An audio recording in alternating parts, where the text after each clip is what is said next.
Bismillahirrahmanirrahim. Alhamdulillahirabbil alamin. Wassalatu wassalamu ala asyrafil anbiya wal mursalin sayyidina Muhammad wa ala alihi wa sahbihi ajma'in. Qala al-musannif al-imam al-habib al-allama Ahmad bin Zain bin Alawi rahimahullah, nafa'ana bi ulumih. Wa warada man alifa masjidan alifahullah. Wa warada wa idza ra'aytumur rajula ya'tadul masajida fashhadu lahu bil iman. Wa anhu alaihi salam ya'ti fi akhiriz zaman nasum min ummati ya'tunal masajid wa yaq'uduna fiha hilaqa dzikruhum biha ad-dunya wa hubbud dunya fala tujalisuhum balaysa lillahi fihim hajah. Qala Sa'id ibn al-Musayyab man jalasa fil masjid faka'annama yujalisu rabbah fama haqquhu an yaqula illa khaira. Wa yanbaghi an yuhafiza 'ala al-wudu' wa 'ala adabihi wa dhikri ba'dah wa an yanwiya al-i'tikafa fil masjid wa yusalli at-tahiyyah wa an yusalli ila sutrah wa yuhafiza 'ala raf'il yadayn 'inda at-takbirati fi mahalliha wa 'ala du'a'il istiftahi wa ta'awudhi wa ta'min wal jahri fi mahallihi wa an yukmila ar-ruku'a was-sujud bil istiwa wa dzikril mandubi fiha wa fil i'tidal wa wad'il a'dha' mawadi'aha al-mandubata lah wa kayfiyatil qu'ud litashahhudain wa wad'il yadain war rijlain bi kayfiyatil mandubatil ma'thulah wal iltifati bis salam wa niyyatihi wa niyyatil qudwah fil jama'ah wa saqalatil mandubah fi mahalliha wa alla yusalliya musaffina wala musaffida wala hakina wala hakiba wala hazika wala kafana sya'ra wala thawba wala musdila wala mukhtasira wala ghadbana wala ja'i'a wala mutalathima wala muq'iya wal yajtani bin nuhasa wat tasauba wal abasa bisyai wal hakkaka wal iltifata was sahwa was syaqqa mashal wajhi wa tasbiyatal hasa was tasbika wal qarqa'ah bil asabi wa satral wajhi wal nafkha inda sujud wal istinada ila syai' ila akhir. Makna daripada kalam al-Imam al-Habib al-Allamah Ahmad bin Zain bin Alawi al-Habsyi rahimahullah wa nafa'ana bi ulumi.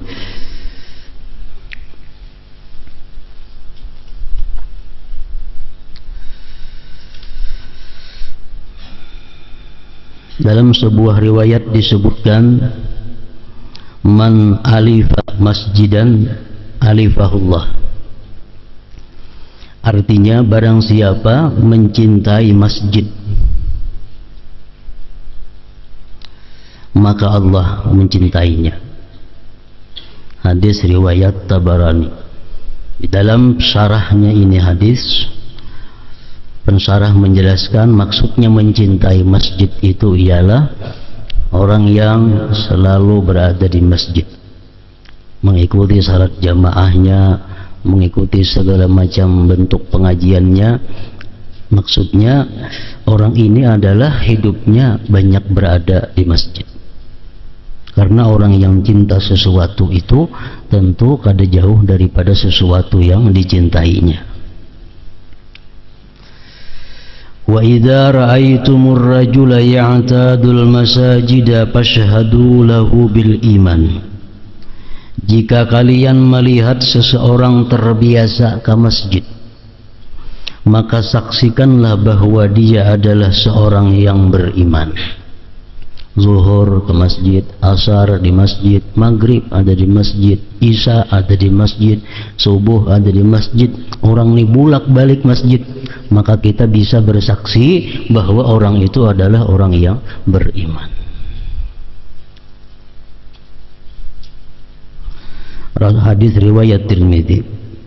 Rasulullah sallallahu alaihi wasallam bersabda, ya'ti fi akhiriz zaman nasum min ummati ya'tunal masajida fayaq'uduna fiha hilaqa dzikruhum biha ad-dunya wa hubbud dunya fala tujalisuhum balaysa lillahi fihim hajah. Di akhir zaman akan muncul sekelompok orang dari umatku. Mereka datang ke masjid dan duduk di dalam hilqah-hilqahnya. duduk di dalam majlis-majlisnya. Akan tetapi yang mereka perbincangkan adalah dunia dan cinta dunia. Janganlah kalian bergaul dengan mereka, sebab Allah tidak memerlukan mereka itu. Jadi di sini hadis riwayat Ibnu Hibban dan Imam Malik menjelaskan bahwa betapa Allah tidak senang, Allah sangat membenci orang-orang yang berada di dalam masjid, duduk di majelis-majelis dalam masjid, sedangkan yang dibicarakannya adalah mengenai dunia dan kecintaan kepada dunia. Bahkan ada hadis yang dhaif yang artinya bahwa orang-orang yang berbicara di dalam masjid itu masalah-masalah duniawi, maka segala amal kebajikannya akan dimakan oleh perbuatannya itu. Maksudnya berkata-kata dunia di dalam masjid itu bisa membakar amal kebajikan yang dilakukan. Demikian ada makna sebuah hadis daripada Rasulullah sallallahu alaihi wasallam. Masjid itu bukan hanya bangunannya, tetapi pelatarannya termasuk bagian dari masjid. Ruhbahnya, misalnya masjid itu ada pelatar, pelatar itu termasuk masjid. Dudukan di pelatar masjid membicarakan masalah-masalah duniawi, masalah-masalah politik, ekonomi. Nah, ini adalah perbuatan yang sangat dicela oleh Allah Subhanahu wa taala. Karena masjid itu diistilahkan dengan Baitullah. Masjid itu adalah rumahnya Allah. Kalau kita berada di rumah Allah, maka yang patut kita bicarakan adalah sesuatu yang mendekatkan diri kepada Allah Subhanahu wa taala.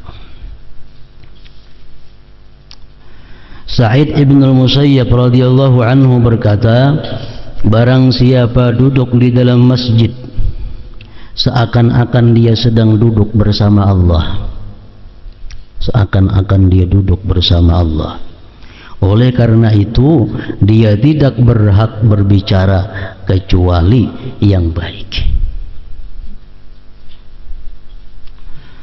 Para ulama menyimpulkan bahwa apabila kita hendak mendapat berkah masjid, kita hendak mendapat syafaatnya masjid, karena masjid ini di akhirat nanti dihalau, masjid ini di akhirat nanti diwujudkan. Dia memberikan syafaat kepada orang-orang yang cinta kepadanya. Dia memberikan syafaat kepada orang-orang yang menjaga kehormatannya. Nah, lalu mereka para ulama menyimpulkan, kalau kita berada di dalam masjid itu, hendaklah kita menjaga kehormatan majlis, kehormatan masjid. Jumlahnya kada kurang daripada 16 perkara yang mesti dijaga.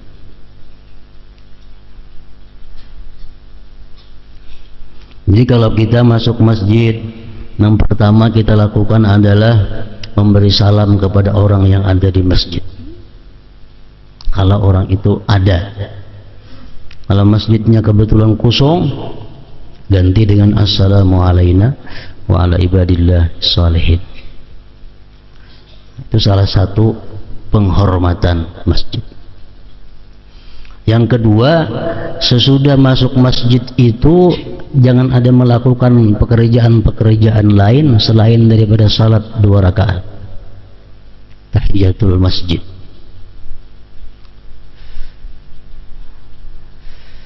Tahiyatul masjid ini akan keluputan kalau kita sudah melakukan hal-hal lain di masjid. Misalnya masuk masjid ambil sesapu, bersesapu, atau duduk ke masjid ambil Quran, membaca Quran, atau duduk ke masjid apa yang digawi. Nah, itu sudah keluputan tahiyatul masjid. Tahiyatul masjid ini begitu kita masuk masjid, yang pertama kita lakukan sesudah memberi salam kepada yang hadir di situ, tahiyatul masjid.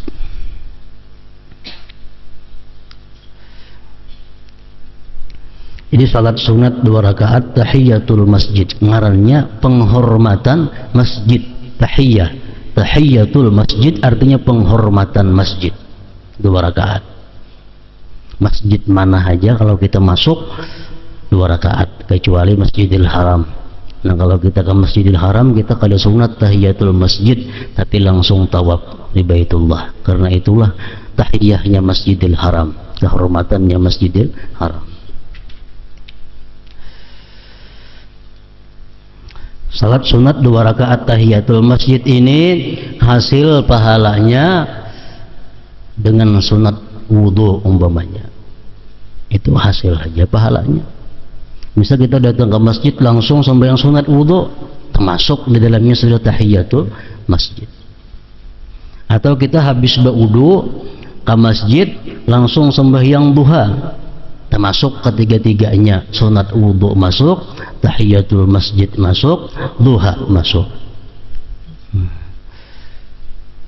Jadi salat pokoknya dalam masjid itu kalau kita datang salat itu sudah tahiyyatul masjid, sembahyang nang apa kangarannya, termasuk tahiyyatul masjid. Kecuali kita bernazar. Nah, kalau bernazar kata kawa, aku bernazar sembahyang tahiyyatul masjid.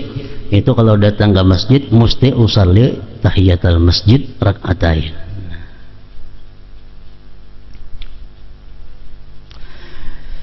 Yang ketiga, kalau kita berada dalam masjid, la yashtari wa la yabi', tidak boleh berjual beli, tidak boleh mengadakan transaksi. Yang keempat, la yusallu fihi saib, di dalam masjid itu jangan ada hendak baungkai senjata, pistol kah, pisau kah, nangapakah, disembunyikan, jangan menampakkan senjata. Polisi kah, masuk ke masjid simpannya dulu senjata, jangan dipinggang nanti bandak. Karena itu ada menghormati masjid. Yang kelima, la yunshadu fihi dhallah, tidak boleh diumumkan di masjid itu barang tercicir. Di masjid jangan diumumkan tentang barang tercicir. Maksud di sini adalah ada pengumuman, umpamanya ada orang tercicir dompet, maka siapa menemukannya diharap menyerahkan kepada panitia. Kalau ada pengumuman itu, jamaah disunatkan berdoa, mudahan jangan dapat barang tercicirnya. Mudahan jangan dapat. Karena masjid bukan tempat mengumumkan barang tercicir. Yang keenam, la yurfa'u fihi saut bi ghairi dzikrillah, tidak boleh nyaring di masjid itu suara apapun selain daripada zikir kepada Allah Subhanahu wa taala. Zikir itu umum, mengaji Quran kah, salawat kah, termasuk zikrullah. Yang ketujuh, la yatakallamu bi ahaditsid dunya, tidak boleh dia berkata-kata dengan hadis dunia.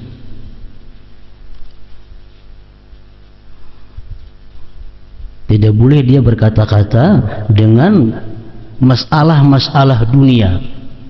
Jadi orang yang katujuh berkata di masjidnya itu kada tentu juga baik. Orangnya katujuh bapandir urusan dunia justru membahayakan dirinya.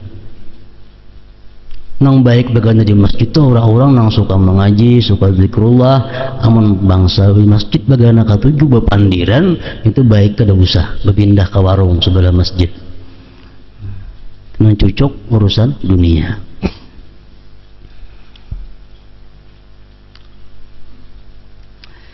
Yang kedelapan, la yatakhatta riqaban nas, kalau di masjid itu kita kada boleh melangkahi bahu manusia, melangkahi bahu manusia, melingkang orang artinya, itu kada boleh. Maksudnya melingkang orang itu kada boleh. Kita hendak mencari tempat. Nah, kita ke masjid datang tadudi ke masjid, tempat hibak, Kalau kita melangkah-langkah mencari inang kusung, nah itu nang kada boleh. Kalau kita ke masjid tadudi, tapi di muka banyak kusung, di belakang hibak, nangkahi aja di belakang itu pada bapak, karena ini taksir meninggalkan tempat nang di muka. Yang kesembilan, Allah yatanaza'a, bahwa dia kada boleh bertengkar, berdebat, berbantah-bantahan, bahwa apalagi di dalam masjid.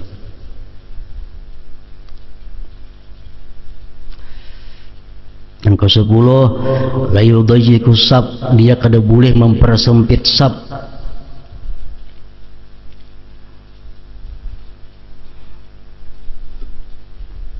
Maksudnya kada hakun dirapati orang. Ke masjid besok pasahapan saling kenalan, sehingga orang kiri kanan lalu ngalih melapisi pasahapannya itu termasuk nang kada boleh juga. Kenapa? Mempersempit masjid jadinya.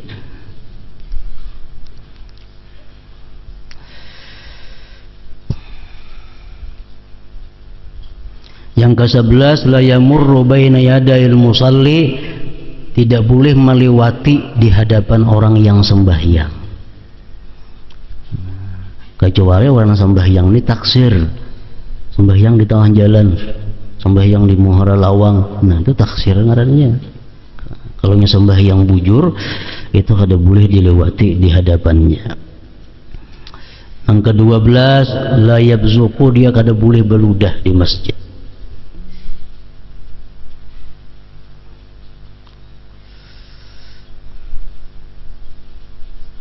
Yang ke-13, la yufarqiu asabi'ah, kada boleh di masjid itu menggaripukakan jeriji.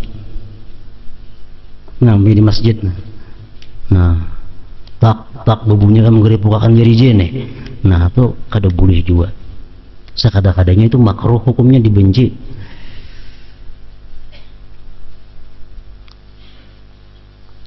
Yang ke-14, ayyunazzihahu anin najasat wal majanin wasibyan, dia menjauhkan masjid daripada najis-najis, nang kotor-kotor, menjauhkan masjid daripada orang gila. Artinya kalau ada orang gila masuk masjid dikeluarkan, karena bisa bakami di masjid kinainya. Kanak-kanak nang belum memayis demikian pula. Yang ke-15, tarakul munkarat, masuk ke masjid itu jangan hendak membawa yang munkar. Umpamanya laki-laki masuk ke masjid jangan hendak makai nang dilarang agama. Masuk masjid misal beutas amas, begalang amas, bekakalung, bebunil, nah itu kada cocok masuk masjid. Demikian sama halnya meremehkan kehormatan masjid, itu meremehkan kehormatan Allah Subhanahu wa taala.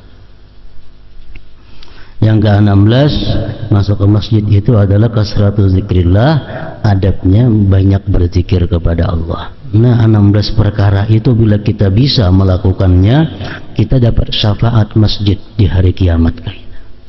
Dapat syafaatnya karena kita menunaikan kehormatan masjid.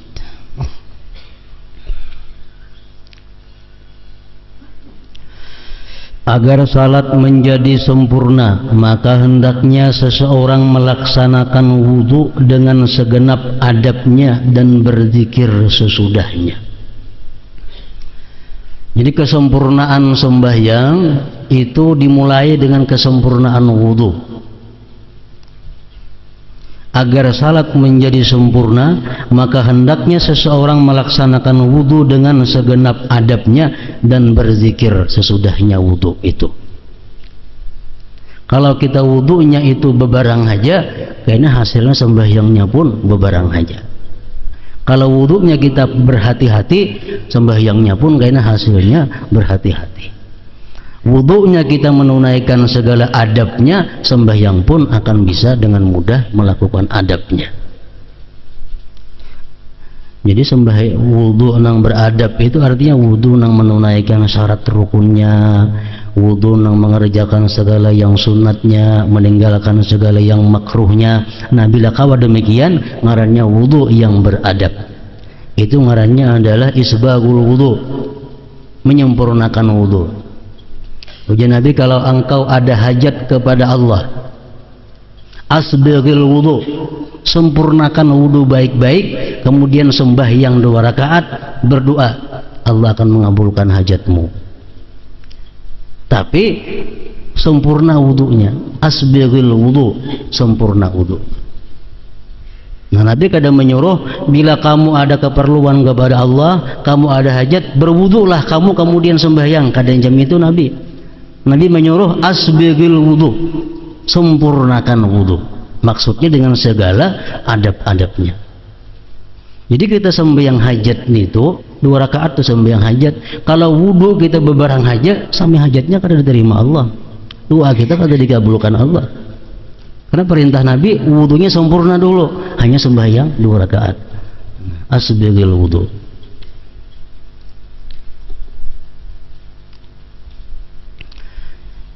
Jadi wudu itu bagian daripada sembahyang. Karena dengan wudu itu kita menjadi bersih lahir dan batin. Ada hadis mengatakan, innal abda idza tawaddaa fatamadmada azhaballahu bikulli dhanbin asabahu bi fihi. Fa idza istansaka azhaballahu bikulli dhanbin asabahu bi anfihi. Bila mana seorang hamba itu berwudu, dia baku kumur, Allah hilangkan segala dosa-dosa yang ada di mulutnya. Kemudian dia memasukkan banyu ke dalam hidung, Allah hilangkan dosa-dosa yang ada di hidungnya. Bila dia basuh muhanya, Allah hilangkan dosa-dosa yang ada di wajahnya. Bila dia basuh tangannya, Allah menghilangkan dosa-dosa yang ada di tangannya. Dia basuh sapu kepalanya, Allah hilangkan dosa-dosa yang ada di kepalanya. Imam Al-Munawi mengatakan termasuk dosa-dosa kepala itu adalah berpikir yang negatif, berpikir nang kada baik, pikiran-pikiran nang haram, pikiran-pikiran yang dibenci Allah. Nah dengan adanya kita berwudu menyapu kepala, itu menghilangkan dosa-dosa itu. Anda kepala-kepala nang biasa membuka aurat, bini-bini nang geratapian berjilbab, dengan adanya dia berwudu yang sempurna, dosa-dosa kepala dihilangkan oleh Allah. Orang-orang nang rambutnya beruban, disamir menjadi hirang, berdosa, dengan adanya berwudu ada harapan diampuni oleh Allah. Orang nang rambutnya hirang, dihabangi, dikuningi, ada boleh juga, dengan adanya dia menyapu itu ada harapan dosanya dihapus oleh Allah Ta'ala. Nah itu maksudnya Allah hilangkan dosa di kepala. Makanya kepala itu disuruh kita sebagian disapu, jangan pamalarna, dikit nyapu kepala, sebagian kepala itu disapu, supaya semua dosa di kepala, rambut-rambut itu terguguran dosanya dengan sebab disapu itu.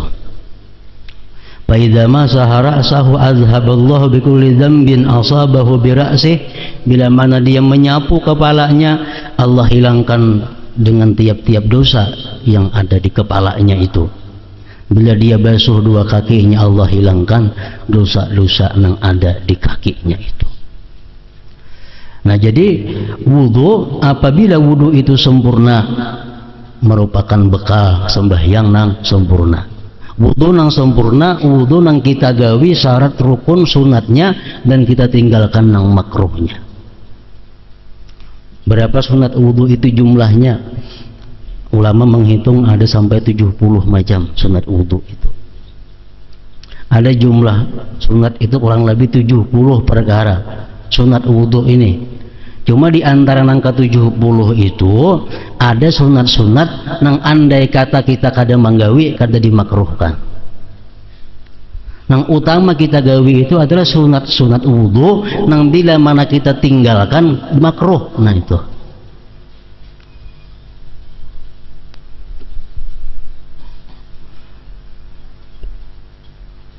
Sunat wudu yang pertama istiqbalul kiblah, menghadap kiblat. Itu sunat wudu. Kalau kita berwudu bang kada menghadap kiblat, kita kada dapat pahala sunat menghadap kiblat, namun kada makruh.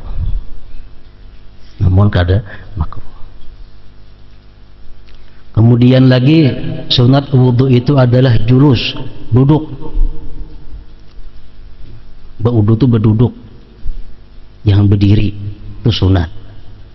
Andai kata kita berwudu berdiri, kada dapat pahala duduk, tapi kada menyebabkan makruh. Berdiri makruh lah, berwudu kada, cuma kita kada dapat pahala sunat berduduk itu. Yang ketiga, siwak. Bersiwak. Nah ini menurut sebagian ulama, kalau kita kada bersiwak itu makruh. Pendapat sebagian ulama Imam Syafi'iyah, A'immah Syafi'iyah. Sunat lagi, a'udzubillah minasyaitonirrajim. Kalau kita kada ba'udzubillah, kada makruh, cuma kehilangan pahala mengucap a'udzubillah. Kemudian bismillahirrahmanirrahim, basmalah. Itu sudah sunat-sunat yang penting semua anto. Basmalah, mengucap bismillahirrahmanirrahim, itu sunat. Hanyar membasuh tangan 3 kali. Nah ini sunat yang penting juga. Sebelum kita berkumur tuh, basuh telapak tangan 3 kali dulu. Hanyar berkumur.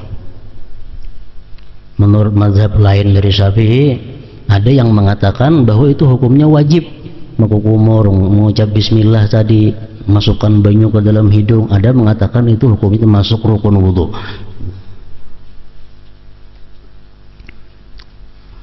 Bagi kita Imam Syafi'i hanya sunat. Kemudian lagi yang perlu diantaranya sunat wudu itu adalah italatul wurrah wa tahjil, memanjangkan wurrah dan tahjil. Artinya memanjangkan gurrah itu kalau kita membasuh muha labihi daripada batas nang wajib selebih-lebihnya. Jangan membasuh muha itu mampas muha labihi setengah kepala juga dibasuh, telinga tak buat, bulu tak buat. Nah, itu ngarannya adalah italatul gurrah.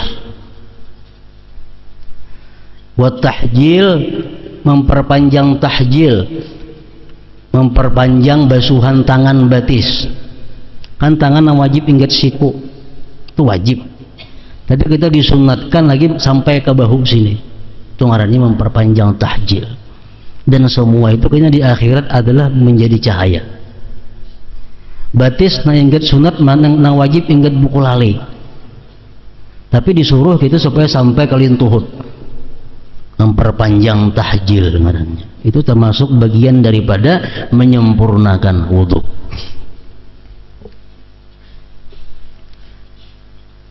Kemudian lagi nang wajib taslis, maniga kali basuhan, maniga kali sapuan, dan 3 kali itu tiap kali sempurna liput. Misal kita membasuh muha sekali itu liput, nang kedua liput, nang ketiga liput juga. Itu ngaran 3 kali. Kalau kita membasuh muha sekali pertama kada liput, kali nang kedua liput sekali aja ngarannya itu. Nah itu ngarannya taslis. Kalau kita berwudu kada 3 kali lebih atau kurang itu makruh. Ini sudah melanggar isbagul wudu, menyempurnakan wudu. Kemudian lagi mualat. Mualat itu artinya satu rukun dengan rukun yang lainnya beriringan, jangan terpisah-pisah oleh pekerjaan lain. Basuh muha, tuntung muha, tangan, tuntung tangan, nyapu kepala, nah beirit. Jangan tuntung basuh tangan, ngapa pulang digawi, disambung kepala, nah itu ngarannya kada mualat.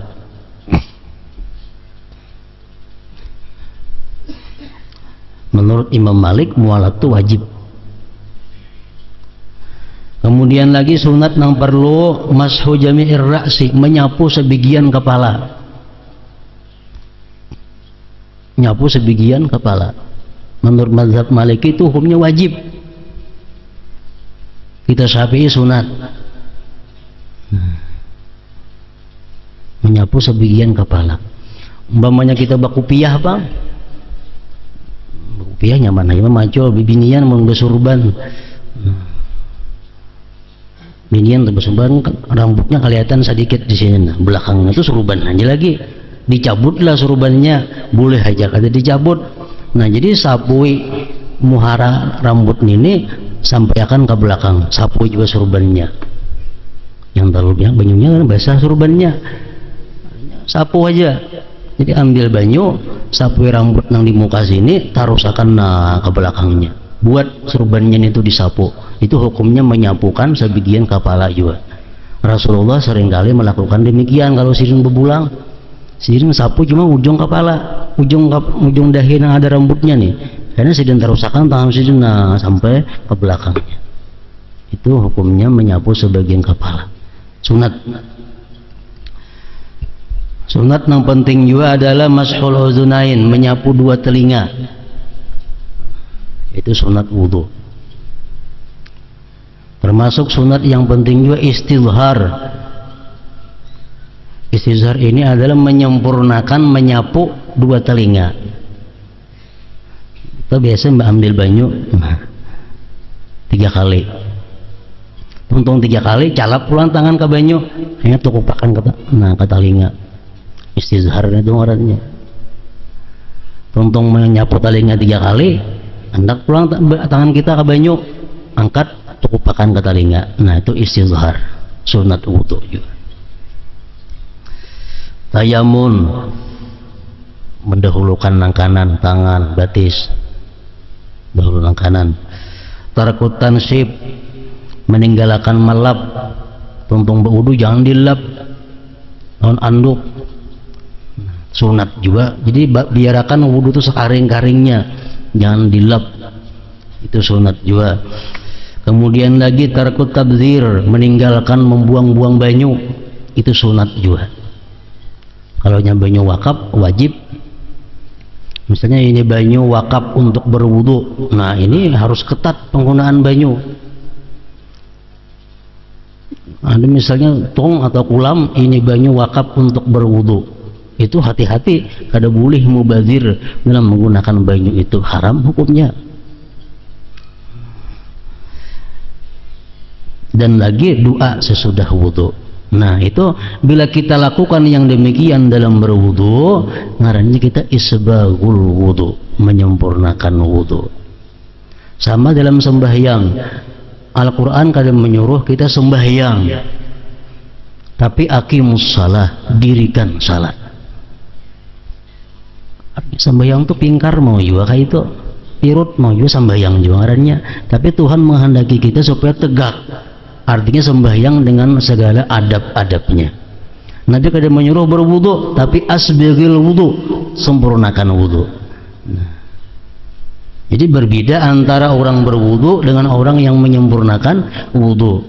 Berbeda kalimatnya musallin dengan muqimis salah. Orang yang sembahyang dan orang yang mendirikan sembahyang itu berbeda.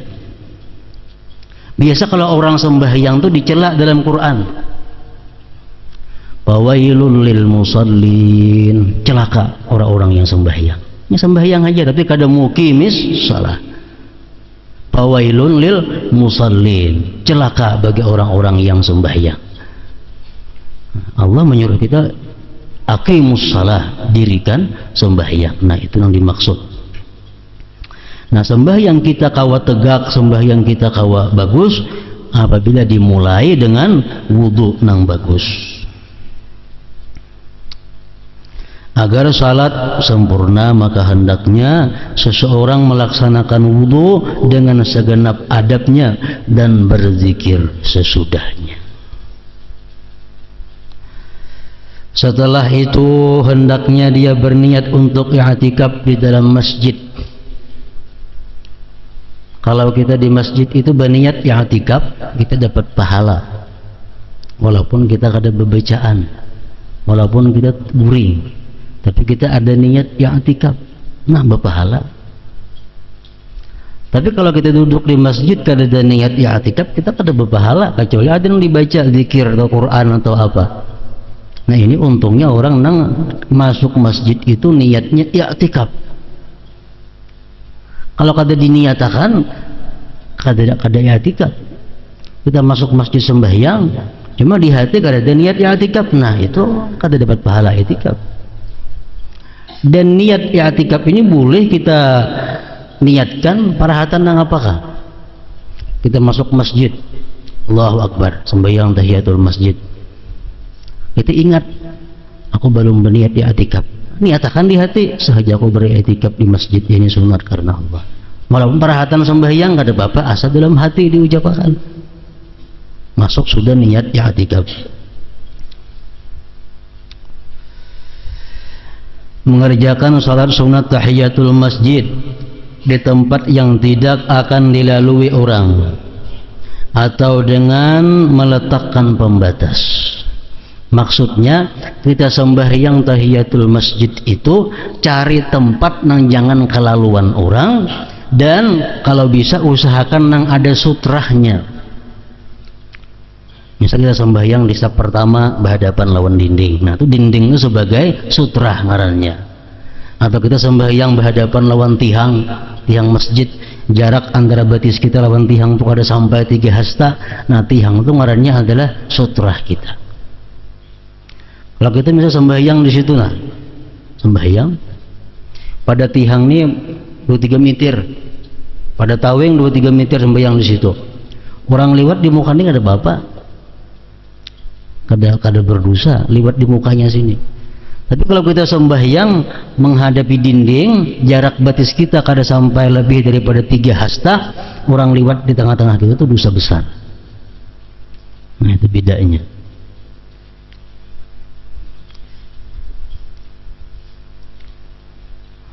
Kemudian hendaknya dia memperhatikan sunat-sunat salat,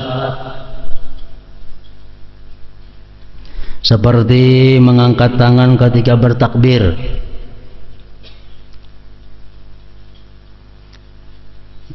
sunat juga itu, sunat sembahyang.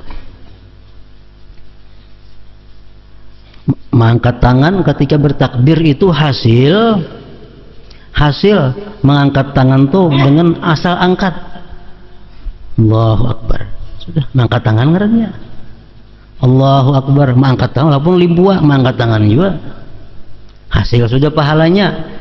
Tapi bila mana pas sebujurannya, nah pahalanya lain lagi. Mengangkat tangan itu kita disuruh bahwa ini bertepatan dengan ujung ibu jari bertepatan dengan bawah telinga. Allahu Akbar, kan bertepatan dengan bawah telinga. Nah bila kita macam itu ngarannya mengangkat tangannya sempurna.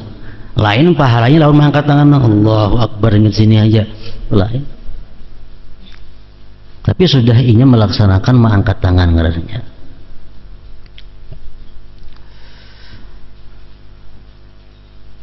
Membaca doa iftitah termasuk sunat. Menyempurnakan ruku, sujud, i'tidal dengan membaca berbagai zikirnya dan menyempurnakan sikapnya. Hendaknya dia juga meletakkan anggota tubuhnya di tempat-tempat yang disunnatkan. Menyempurnakan duduk tasyahud, menoleh pada waktu mengucapkan salam. Salam pertama ke sebelah kanan sampai pipi kita dilihat oleh orang di belakang. Assalamualaikum warahmatullahi. Sebelah kanan salam pertama sampai pipi kanan kita dilihat oleh orang yang di belakang. Menulis sedikit saja bang, Assalamualaikum warahmatullahi, dikit benar menulis itu dapat saja pahala menulis, cuma kada sebanyak nang sempurna itu.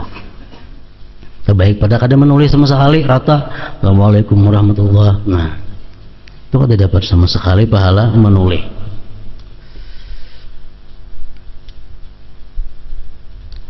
Berniat menulis pada waktu mengucapkan salam, berniat salat jamaah. Kada berniat kada dapat pahala jamaah. Masuk ke masjid tiap waktuan cuma kada mengikut imam niatnya kada dapat pahala jamaah. Mesti niatnya makmuman atau imaman atau jamaatan. Jadi walhasil sembahyang ini, ujar Imam Ghazali mengatakan, laksana persembahan kita kepada Allah. Atau lebih mudah dipaham, sembahyang ini adalah kita memberikan seorang budak kepada seorang raja. Kita berikan budak hamba sahaya, kita hadiahkan untuk raja. Makin budak ini hebat, makin budak ini sempurna, makin budak ini berhias, makin disukai oleh raja. Jadi sembahyang itu bisa diumpamakan seperti manusia. Ada rukun. Rukun ini sesuatu yang tinggalnya kada sah. Pengarangnya rukun. Manusia umpamanya rukun itu nang kalau kadada itu manusia kada kawa hidup. Kada bakapala, kaulah hidup manusia kada kawa. Kapala rukun. Nah kemudian lagi kada beparut, kada bedada, kaulah hidup kada kawa. Itu rukun. Ada lagi dalam sembahyang itu sunat abad. Sunat abad ini sunat nang kalau kita ketinggalan kita disunatkan menapalnya dengan sujud sahwi. Itu diumpamakan dalam awak kita ini adalah anggota tubuh, kalau itu kadada kita kada mati, cuma sangat jelik. Misal dua tangan, orang dua tangannya kadada, kada mati. Orang kada bebatis, kada mati. Cuma apakah kita layak memberikan seorang budak kepada raja, budaknya kada bertangan, kada bebatis? Nah sama itu sunat abad. Nah sahut awal, kunut. Kada berkunut sahaja. Sahut awal dah tinggal sahaja. Cuma laksana manusia kada bertangan dan kada bebatis. Nah ada sunat hayat, mengangkat takbir, doa iftitah, menulis salam ke kanan ke kiri, itu sunat hayat. Itu umpamanya di manusia, macam umpamanya alisnya, bulu matanya, nah itu menambah kebaikan, keelokan sembahyang tadi.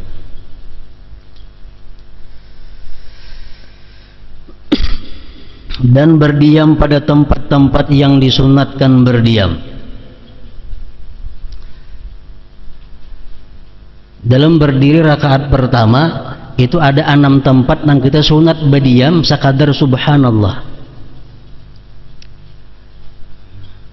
Pertama mulai takbiratul ihram dan doa iftitah, Allahu Akbar, berdiam 1 mat sakadar subhanallah. Hanyar alhamdulillah, Allahu Akbar kabira, alhamdulillah katsira, wa subhanallah bukrata wa asila wajah, tuh terusnya. Jadi jangan disambung Allahu Akbar kabir, kata sambung orangnya. Itu mesti ada sakta. Berdiam 1 mat sakadar subhanallah. Kemudian lagi antara doa iftitah dan auzubillah. Nah, itu bemandak juga. Habis doa iftitah jangan disambung auzubillah, berdiam sakadar lawasnya sakadar subhanallah. Antara auzubillah lawan bismillah jangan disambung juga, bemandak sakadar subhanallah. Auzubillahi minasyaitonirrajim. Bismillahirrahmanirrahim. Nah, bemandak 1 mat. Karena mulai Fatihah sampai amin di tengah-tengah ada sakta, ghairil maghdubi alaihim waladdallin. Diam 1 mat sakadar subhanallah, hanyar amin. Nah supaya terbeda antara amin dengan Fatihah, karena amin bukan bagian Fatihah. Nah kemudian lagi sakta nang kelima antara amin dan surah. Amin, berdiam 1 mat, hanya baca surah. Nang keenam antara surah dan ruku. Lakum dinukum waliyadin, berdiam 1 mat, hanya Allahu Akbar ruku. Nah jadi dalam rakaat pertama itu kita disuruh 6 kali berdiam, 6 sakta ngarannya.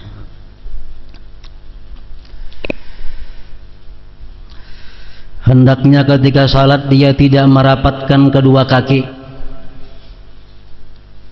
Nah ini betis begetuk rapat, jangan beranggang sekadar sekilan kah antara betis kanan kiri ini ranggangnya.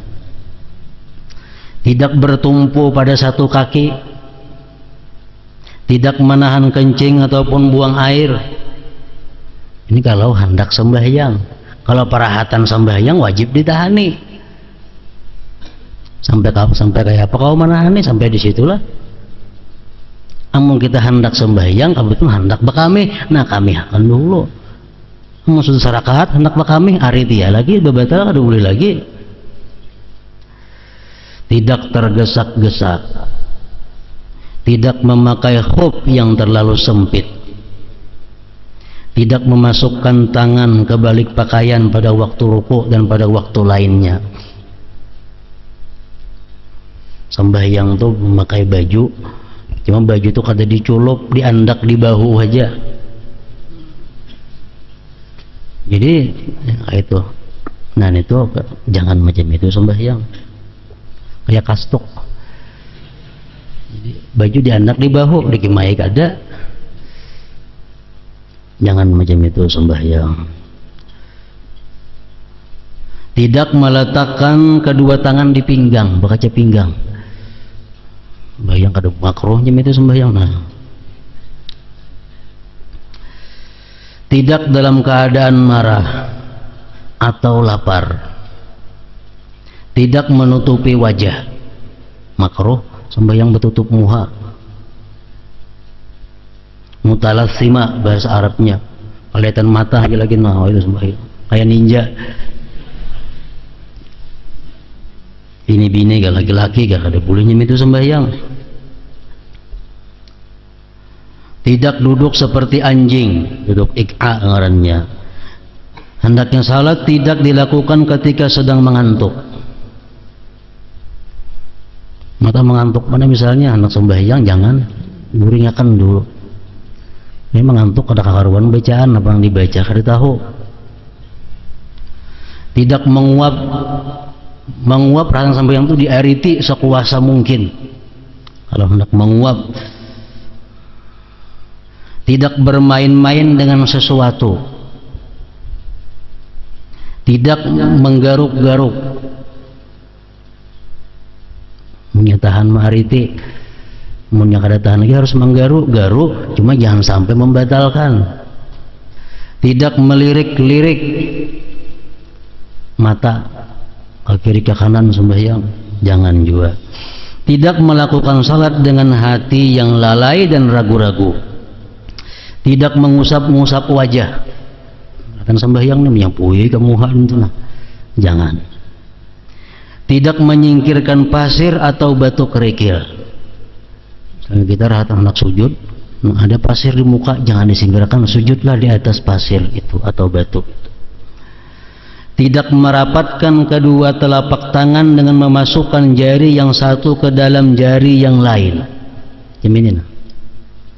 Jangan sembahyang jamini tangan. Baik gerakan duduk, baik gerakan berdiri, sembahyang jangan macam ini. Tidak membuat suara dengan jari jemarinya. Sembahyang jangan menggeripukakan tangan tadi. Dalam masjid saya jangan apalagi gerakan sembahyang. Tidak meniup pada waktu sujud. Misalnya hendak sujud, ada debu ditiup dahulu, nah jangan. Sujudlah di atas debu itu. Dan tidak bersandar. Sembahyang pas tihang, nah bersandar di tihang. Jangan demikian juga. Nah jadi ini merupakan bagian di antara kesempurnaan sembahyang.